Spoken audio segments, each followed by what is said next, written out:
Hello ફેસલભાઈ, કેમ છો? ઓહ, ફેનિલભાઈ પણ છે જોડે? ક્યાં બાત છે. ના એટલે આ ક્યાં બાત એનું હવે એવું થઈ ગયું છે ને કે તમે લોકો બોલતા હો એટલે અમને રિવ્યુકારોને ચેપ લાગી ગયો છે આનો. ફિલ્મ એ તો રિવ્યુ જોઈ લેજો ને. બાકી તમારું માનવું પડે યાર. સરાઉન્ડ સાઉન્ડ, વીએફએક્સ જે પણ કહો. વીએફએક્સમાં થોડીક એવી વસ્તુઓ હતી. હલો હલો, અવાજ આવે છે ને? હા, હું કહેતો હતો કે વીએફએક્સમાં થોડીક એવી વસ્તુઓ હતી જે ન ગમી એવું કહી શકું. પણ તમે તમારું માનવું પડે કે રિવ્યુઅરો જે રિવ્યૂ આપે કોઈ એનું માનવાનું ન હોય, તમારું પોતાનું ડિસિઝન હોય, એ સાચી વાત છે. પણ અહીંયા કોક લોકો સમજતા નથી ને પછી પોડકાસ્ટમાં જઈને રિવ્યુઅરોને ગાળો આપે.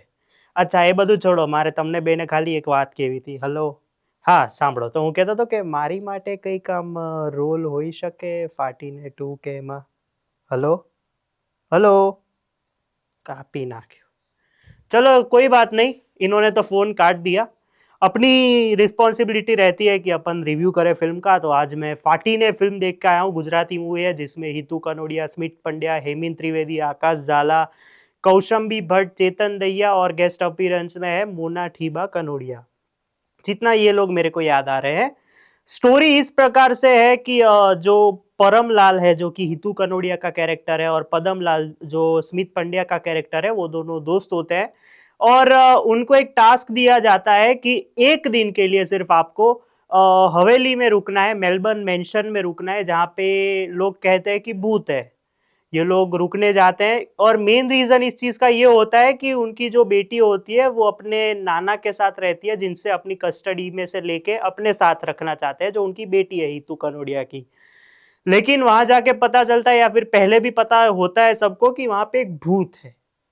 इसमें जब वो रहने जाते हैं तो जब वो भूत को डिस्कवर करते हैं कि भूत आया है, अब क्या होगा वगैरह, तो वो चीज़ें होती है. और क्या वो लोग इस पूरी रात को वो शांति से उस जगह पे रह के प्रूव कर पाएंगे कि यहाँ पे कोई भूत नहीं है, या फिर भूत उनको खा जाएगा या फिर उनको मार डालेगा. ये जानने के लिए आपको फाटी ने फिल्म देखनी पड़ेगी. अब रिव्यू पे आते हैं, मतलब रिव्यू पे ही थे. हाँ, तो मेरी बात अगर मैं करूँ तो मुझे फिल्म काफ़ी पसंद आई. एंटरटेनिंग फिल्म है, मैं ये बोलूँगा. पंचेस हो, इमोशंस कहीं कहीं पे आपको टच करते हैं, कहीं कहीं पे मैं ऐसा बोल सकता हूँ. और कुछ फन फैक्ट्स या फिर फैक्ट्स मैं आपको बताता हूँ. इस फिल्म में पहले जब ये फिल्म अनाउंस हुई थी तब जयेश मोरे और स्मित पंड्या थे, लेकिन जयेश मोरे के साथ उनकी माता जी को कैंसर डिटेक्ट हुआ, उस वजह से उनको ये फिल्म छोड़नी पड़ी. दूसरा एक फन फैक्ट ये है कि ये फिल्म का नाम पहले ये नहीं होने वाला था. पहले मेलबर्न मेंशन होने वाला था, जहाँ पे ये मेलबर्न मेंशन करके ही बंगला है जहाँ पे ये चीज़ दिखाई गई है. और फाटी ने ऐसे आया कि ये पॉप कल्चर रेफरेंस है, मतलब गुजराती में कुछ ऐसे डर लगता है फिर फटती है तो ये चीज़ बोली जाती है, मैं ऐसा कह सकता हूँ. फिल्म पूरी ए आर रहमान साहब के स्टूडियो में जाके एडिट हुई है, या फिर मैं बोलूँ कि ए आर रहमान के स्टूडियो में जाके बनी है. डॉल्बी सराउंड साउंड वाली पहली गुजराती मूवी है. ये थोड़ा मुझे पता नहीं क्यों पता नहीं लग रहा कि बाकी की नहीं आती, या फिर उसमें मिक्सचर क्या होता है वो मैं बाद में बताऊंगा आपको कभी अगर मेरे को पता चलेगा तो. और पूरी फिल्म या फिर बोले कि 80% फिल्म ऑस्ट्रेलिया में शूट हुई है. और बस यही फन फैक्ट्स है जो मेरे को अभी याद आ रहे हैं. फिल्म काफ़ी बढ़िया है, मैं ऐसा बोल सकता हूँ. बोरिंग कहीं कहीं पे, स्टीरियोटिपिकल तो नहीं, लेकिन टिपिकल भूत वाली चीज़ें कहीं कहीं पे हो जाती है. और सबसे बढ़िया स्ट्रॉन्ग पॉइंट इस फिल्म का ये है कि इसका इंटरवल ब्लॉक, जहाँ पे भूत रिवील होता है, मैं ऑब्वियसली बताऊंगा नहीं, भले ही इनकी टीम में से कुछ लोगों ने भूत का बता दिया है कि भूत कौन प्ले कर रहा है, क्या कर रहा है. भूत का जब रिवील होता है तो उनका वो लुक प्लस जिस तरह से इंटरवल पॉइंट के उनके डायलॉग्स है वो बहुत बढ़िया है. अगर मैं पूरी फिल्म को एक तरीके से परसेंटेज वाइज अगर मैं आपको ड्रॉबैक बताऊं तो 70% टू 80% इसमें कॉमेडी है. 20% about life, about friendship, about father and daughter relationship की बात है. और मेकर्स ने गारंटी दी थी पहले जब मैं इनको मिला तब. और वो फोटो जैसे ही आपने स्टार्टिंग में देखा होगा, गारंटी दी थी इन्होंने कि फिल्म बहुत बढ़िया होगी और नहीं पसंद आएगी तो अपने हिसाब से हम रिव्यू भी दे सकते हैं. तो वो एक बहुत बढ़िया बात होती है जब कोई इंडस्ट्री में से ऐसा बोलता है कि आप अपना सही ओपिनियन दीजिए, जो कि आज के टाइम पे बहुत मैटर करता है.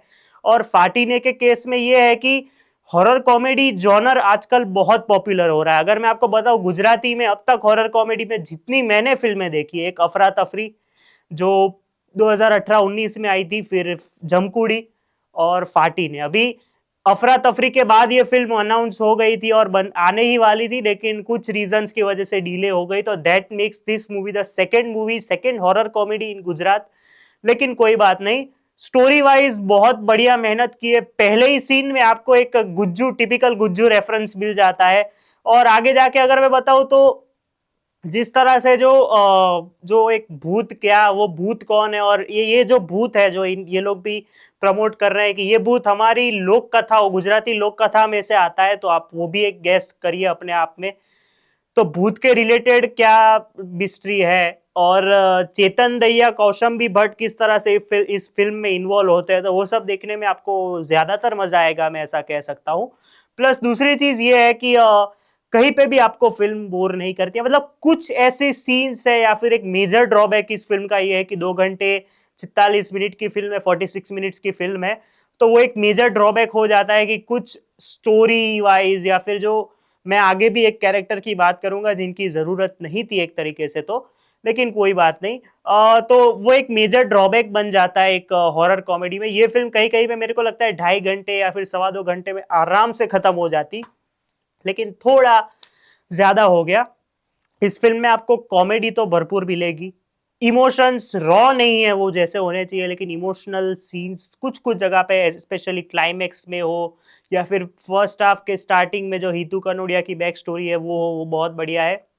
कॉमेडी पंचेस को आज की जनरेशन को ध्यान में रख के और जिस तरह से कैरेक्टर्स को ध्यान में रख के जो दिखाया गया है वो बहुत बढ़िया है। फिल्म के लिए कैरेक्टर डिजाइनिंग बहुत परफेक्ट होनी चाहिए, या फिर कोई भी कैरेक्टर के लिए कास्टिंग हो, या फिर उसका जो कैरेक्टर किस तरह से दिखेगा वो दिखाना जरूरी होता है। इस फिल्म में जो राइटर है फेनिल दवे, उन्होंने एक बहुत बढ़िया चीज है की है। क्रेडिट्स में उनको कैरेक्टर डिजाइन में उनका नाम आता है, तो कैरेक्टर डिजाइन हमें पता चलता है कि कौन कर रहा है। कभी कभी ऐसा होता है कि कैरेक्टर्स किसने डिजाइन किया हमें पता नहीं चलता, तो ये एक और प्लस पॉइंट है इस चीज का। और वैरायटी मिलती है आपको फिल्म में, वो जो टिपिकल भूत वाली चीजें हैं, लेकिन जिस तरह से आपको उसके थ्रू लेसन्स मिलते हैं, ग्रीड के, पेशेंस के, हैप्पीनेस, इमोशंस के, तो वो भी एक बहुत बढ़िया प्लस पॉइंट हो जाता है इस फिल्म का। नेगेटिव पॉइंट्स की कुछ बात करें तो वीएफएक्स ना के बराबर अगर मैं बोलूं तो जरा भी पसंद नहीं आया। एक जगह पे वीएफएक्स है मैं बोलूंगा, जहां पे हेमिंद त्रिवेदी, हितू कनोडिया और स्मित पंड्या बैठे हैं, और हेमिंद त्रिवेदी जिस तरह से भूत लाते हैं, दोनों में वो कौन आता है क्या आता है वो मैं नहीं बताऊंगा, भूत लाते हो तो वो जिस तरह की जो पूरा उसमें वीएफएक्स दिखाया गया है वो बहुत बढ़िया था। बाकी कहीं कहीं जगह पे आपको वो ऐसा लगता है कि यार नहीं, वो बहुत ही लो बजट वीएफएक्स लगता है आपको।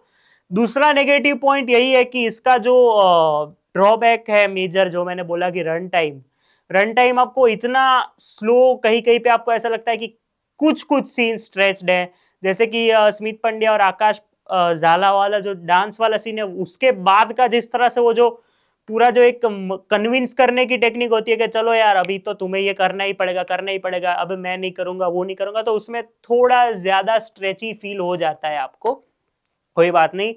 परफॉर्मेंसेस की बात करें तो हितू सर ने तो यार, मैंने तारो थयो के रिव्यू में भी बोला था कि वो डांस बहुत बढ़िया करते हैं। इसमें उन्होंने डांस लास्ट में किया है, वो जो गाना आता है उसमें, लेकिन जिस तरह से बाप बेटी के इमोशंस दिखाए हैं, जहां जहां पे उनको जो रिएक्शंस देने हैं, कमठान में कहीं कहीं पे क्या होता था, कहीं कहीं पे वो लेट रिएक्शंस दे रहे हैं, यहाँ पे जो ऑन पॉइंट रिएक्शंस दिए हैं, प्लस स्मित पंड्या के साथ उनकी केमिस्ट्री बहुत बढ़िया है। जो शाइनिंग स्टार का टैग दिया गया है पहले, वो बहुत बढ़िया है। प्लस जब चेतन दहिया के साथ उनका सीन है, वो कैसे वो मैं नहीं बताऊंगा, वो वहां पे वो जिस तरह से एक्ट करते हैं, प्लस कौशंबी के साथ जो सीन्स है वो बहुत बढ़िया है। और एक जगह पे जहां पे अपनी स्वर्गीय पिताजी की जो एक्टिंग करते हैं ऐसे वो लट ऊपर करके, बहुत बढ़िया लग रहा था। मतलब वो हंस हंस के आपको पागल हो जाएगा, या फिर आपको सीटी मारने का मन करेगा for Naresh sir obviously. Smit Pandya की यार मैं क्या बात करूं, पहले ही स्टार्टिंग में उनको कॉमेडी किंग का जो एक ताज है वो दे दिया है स्टार्टिंग में, इंट्रो में ही। और उनके पंचेस बहुत बढ़िया है, मतलब स्वीट भी दिखाए है, लेकिन वो जो एक कीड़ा होता है ना, अभी ये बोल दूं, अभी सीरियस सिचुएशन में ये कर दूं, ये कर दूं, तो वो बहुत बढ़िया लगता है। और इन दोनों का कॉमन फैक्टर ये है कि वो एक तकिया कलम हर बार बोलते हैं, जो मैंने थंबनेल में भी किया है क्या आपने ये चीज नोटिस की? बहुत बढ़िया काम है उनका।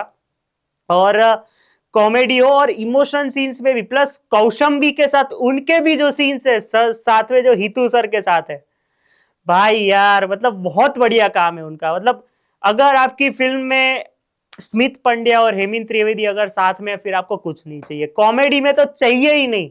हेमंत त्रिवेदी के लिए तो यार मैं क्या बोलूं यार, उनके तो पहले से फैन है। चुप है, शुभ यात्रा में जो उन्होंने अलग चीज की थी, प्लस इसमें तो वो जो बाबा भूतमारी ना जो बने, मेरे कुछ बार कुछ अलग निकल जाता है वो अलग बात है, उसमें वो जिस तरह से आए हैं पूरा, मेरे को ऐसा लगा था कि उनको कॉमेडी उतनी नहीं दी जाएगी, लेकिन जो उनको कॉमेडी जिस तरह की फुलफिल की है उन्होंने अपने हिसाब से, बहुत ही बढ़िया है।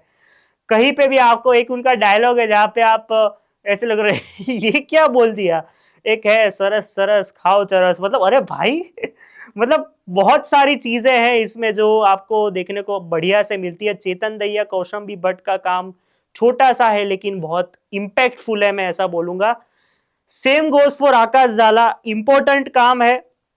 जिस तरह से उन्होंने पुल ऑफ किया है, जिस तरह से काम किया है, आपकी फटती भी है। आप उनको देख के कहीं कहीं पे आपको, आप आंख कहीं कहीं पे बंद कर लेते हो। स्पेशली उनका जो इंट्रो सीक्वेंस है इंटरवल के पहले बहुत बढ़िया मेकअप है। बहुत, मैं बोलूंगा नहीं, सबको पता चल गया कि वो भूत है, और बहुत बढ़िया मेकअप है। और जिस तरह से उनको लोक कथा का जो वो जो किरदार दिया गया है, बहुत अच्छे तरीके से बोलूंगा मैं निभाया, और भूत लगते हैं वो, ऐसा मैं कह सकता हूँ। और इस फिल्म की एक और खासियत यह है कि ये डॉल्बी सराउंड साउंड में बनी है, जैसे कि मैंने बोला। और अगर आपको बेस्ट डॉल्बी सराउंड साउंड अगर एक्सपीरियंस करना हो तो आप कॉम्प्लेक्स लग्जूरियंस सिंधु भवन रोड में जाइए, बहुत मजा आएगा आपको। Exclusive valet parking, first day first show, कोई भी शो हो, अगर आप अकेले जाते हैं तो आपको अकेले भी आपको ये फिल्म देखने की परमिशन बोलूँ कि जो टिकट होती है वो मिल जाती है, जो एक सबसे बढ़िया चीज़ है इस चीज़ जगह की। फिर खाने पीने की जगह तो ऑब्वियसली सब जगह होती है। इंटरवल में क्रंच मूवमेंट्स आते हैं तो आपको लगता है कि यार कुछ खाना पड़ेगा अभी, और सस्ते में मिलता है, अगर मैं कहूँ तो गलत नहीं होगा। रिक्लाइनर सीट्स है सारी, सबको रिक्लाइनर सीट्स पसंद है, और रिक्लाइनर वालों के लिए तो क्या बोलते हैं कि क्या बोलते हैं, सोने पे सुहागा वाली बात है। तो आज ही कॉम्प्लेक्स लग्जूरिया सिंधु भवन रोड में जाइए, मैं लिंक लोकेशन की डिस्क्रिप्शन में दे रहा हूँ, जरूर जाइए। तो फाइनल डिबेट पार्टी ने पे ये है कि ये फिल्म चलनी चाहिए, क्योंकि मैंने लास्ट फिल्म जो हॉरर कॉमेडी देखी थी वो थी डैनी जिगर, सॉरी गलती से जानबूझ के बोल दिया। तो वही चीज है कि ये फिल्म एंटरटेनिंग है, ऑडियंस को पॉप कल्चर रेफरेंसेस के थ्रू बहुत बढ़िया तरीके से मतलब नर्व पकड़ेगी। और इनके राइटर डायरेक्टर ने बहुत बढ़िया बात की थी कि अगर नर्व पकड़ने वाली फिल्म होगी ना तो आपके प्रमोशंस भी गलत नहीं जाएंगे, आपकी स्टोरी भी गलत नहीं जाएगी। कुछ जगह पे आपको बोरिंग फील होता है जहां जहां पे स्ट्रेच सीन्स लगते हैं, और कुछ वीएफएक्स आपको लगता ही है कि ये तकलादी वीएफएक्स है, मैं अगर ऐसा बोलूंगा तो गलत नहीं होगा। मेरी तरफ से इस फिल्म को मैं 3.5 स्टार्स दूंगा। मुझे तो बहुत ही मजा आया, मतलब fun roller coaster laughter ride है, हॉरर भी है कहीं कहीं पे, कुछ जगह मैक्सिमम जगह पे ना के बराबर लगता है, लेकिन हॉरर है तो सही। और हॉरर कॉमेडी में ये ट्रेंड सेटर बनती है कि नहीं वो तो आप लोगों के ऊपर है, क्योंकि अच्छी फिल्म है, सपोर्ट जिसको कर रहा है वो आप लोग करते ही है, उम्रों में भी हमने देख लिया। इस फिल्म को भी अच्छे से सपोर्ट कीजिए, मैं गारंटी देता हूँ कि आपको फैमिली टाइम आपका कहीं पे भी वक्त जाया नहीं होगा, और आप हंस हंस के आपका पेट दुखेगा, वो गारंटी है। तो मिलते हैं अगले वीडियो में, तब तक के लिए। 1 मिनट, क्या हुआ? ओ फैसल सर का फोन है। हाँ फैसल भाई बोलो। अरे હું એ તો કહેતો હતો એક્ટિંગનું કંઈ થઈ શકે એમ છે?